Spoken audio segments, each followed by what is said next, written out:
This morning on DC News Now, Maryland's two Democratic Senate candidates racing to win the primary. I can beat Larry Hogan simply because I won in a Republican district. I will have a double-digit lead on Larry Hogan in the fall. They're pushed to face off in November's election. Plus, rain returning. The hour-by-hour forecast says thunderstorms potentially head our way. Official documents leak the latest details on a new sexual harassment investigation into a former D.C. leader.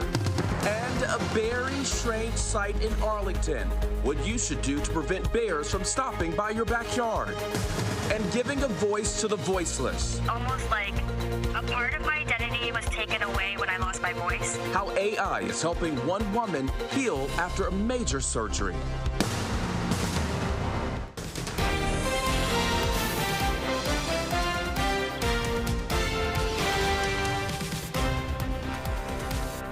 Good morning. It is 6 o'clock right now on a Tuesday morning. It's primary election day in Maryland and West Virginia.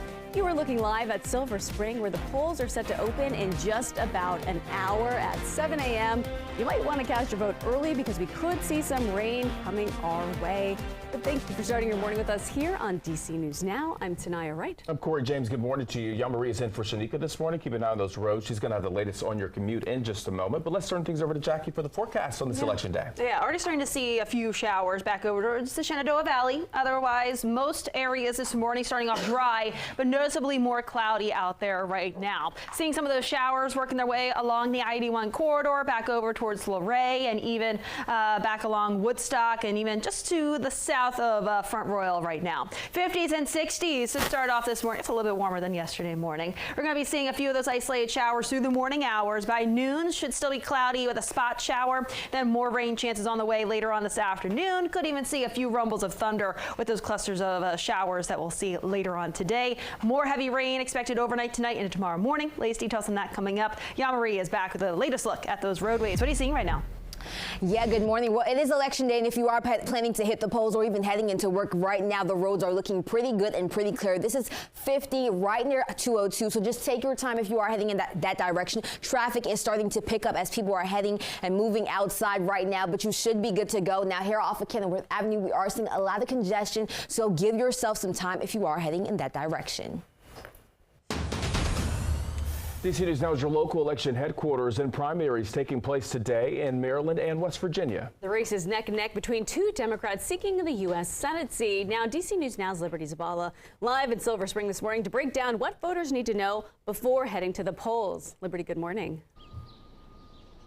Good morning, Tanaya and Corey. Well, you can expect a razor-thin margin between Prince George's County's executive Angela Alsobrooks and Congressman David Trone. And then you can see all of the campaign signs here behind me at this polling place. Today, voters will decide which candidate advances to November.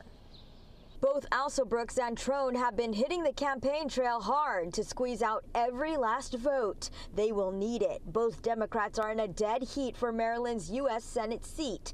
According to an exclusive Emerson College polling, DC News Now, and the Hill survey, 42% of voters support Angela Alsobrooks in the Democratic primary, while 41% said they choose David Trone. Trone has spent more than $60 million of his own money, according to campaign finance reports, to win the race, while Alsobrooks has garnered key endorsements from office holders like Governor Wes Moore. Both say they are the only electable candidate who can beat popular former Republican Governor Larry Hogan, who is the presumptive GOP nominee. Voters just want to change. I mean, voters are tired of the same old, same old. They're tired of the special interests always getting their way and never seeing their life change. The concerns that we all share about our family and about our country, these are the issues they want to make sure that I take with me to the Senate, the ones that will bring back jobs. And Maryland's polls open at 7 a.m. They close at 8 p.m. And voters are encouraged to bring your own sample ballot, bring your ID, and you can also find your assigned polling place by heading to our website at dcnewsnow.com. For now, live here in Silver Spring, Liberty Zabala, DC News Now. Thank you, Liberty. Local elections this year could have a major impact on the balance of power in the Senate. As you can see, Democrats currently have a slight majority. However, flipping just one seat from blue to red would give the final say to the vice president. Flipping 2 seats would give Republicans outright control. And in Maryland, former Governor Larry Hogan expected to dominate today's primary. However, his criticism of former President Trump could impact his support among voters in his own party. Hogan has criticized the former president for several years, calling him a threat to democracy. 6 other Republicans running against Hogan for that nomination. And in West Virginia, the winner of today's Republican primary is likely to take over retiring Democrat Senator Joe Manchin's seat. Current Governor Jim Justice and current Representative Alex Mooney are leading candidates for that nomination. Whichever Republican candidate wins is expected to also win the general election because of the state's leaning Republican. And major positions also up for grabs in Virginia this year. That includes 1 seat in the Senate and each of the state's 11 seats in the House. The Commonwealth will hold primary elections on June 18th. You have until May 28th to register. You can register for a mail-in ballot until June 7th. Early in-person voting starts the next day and will last 1 week.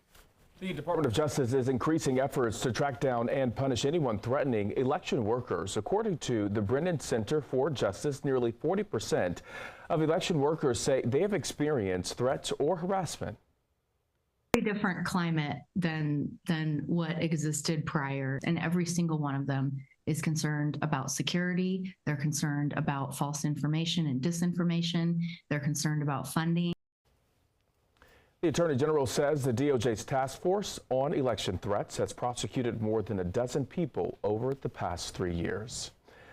Developing now, the man who crashed a U-Haul truck into barriers at the White House last year pleading guilty in court. He also showed a Nazi flag before his arrest in May of 2023. Sai Kandula admitted to driving the U-Haul into the sidewalk before ramming into metal barriers near the White House.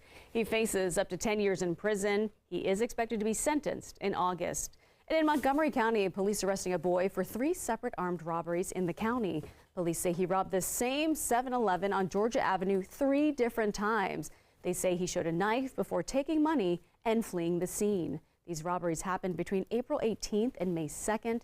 The boy has been charged and is now in the custody of his parents. In Southeast D.C., a new center is now open to help neighbors stay safe and get help in the Anacostia community.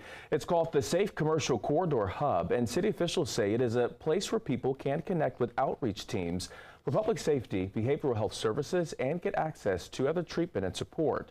Leaders hope this will address concerns in the community in real time. These are places where residents can walk in to get help from DC agencies, that people are getting the behavioral health services that they need. The center is located on MLK Jr. Avenue. It is the city's second Safe Commercial Corridor hub. The first one opened in Chinatown back in February.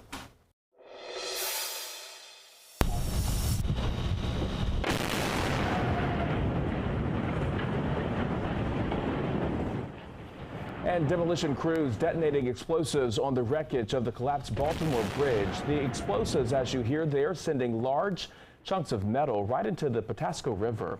Officials say this was the safest and fastest way to remove a major piece of the collapsed bridge blocking the ship. Engineers made precise cuts to the steel and sent electrical charges through the metal to create that explosion. Destroying this part of the bridge allows crews to remove the ship. Now that brings the Unified Command Team leading the operation one step closer to reopening the port. Governor Moore says the demolition keeps them on track for their goal of reopening the port by the end of the month. But when we were here weeks ago, looked at the complexity of this operation and said, this is going to take months in order to clear this channel. We've been able to get it done in a matter of weeks. Lawmakers expected to hear testimony about the ongoing investigation into the bridge collapse tomorrow. A House committee will hear from the NTSB, the Coast Guard, and the Army Corps of Engineers. Virginia's budget battle finally ending after multiple months. Governor Glenn Youngkin signing the state budget into law minutes after it was approved by the General Assembly. It includes a 3% pay raise for teachers and state employees. It does not, though, include any new tax increases. And I think it's a big day for a lot of reasons, but one of the most important is to demonstrate to Virginians that their elected officials, who sometimes find themselves very far apart on policy, can come together and deliver.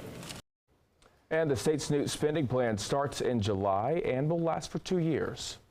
Another bear spotted in the DMV, and neighbors in Arlington saw the bear roaming around in their neighborhood, they say. Yeah, this all happened yesterday morning. Neighbors spotted the bear along North Greenbrier Street. It left after about an hour, but it was spotted again near Harrison Shopping Center. The Virginia Department of Wildlife believes the bear was probably looking for food. A pointed nose and sniffing around for food. It was visiting everyone's backyard. It was pretty cool. The agency says one of the best tips is to keep your trash locked in a shed or inside until it's collected, or use a bear-resistant container.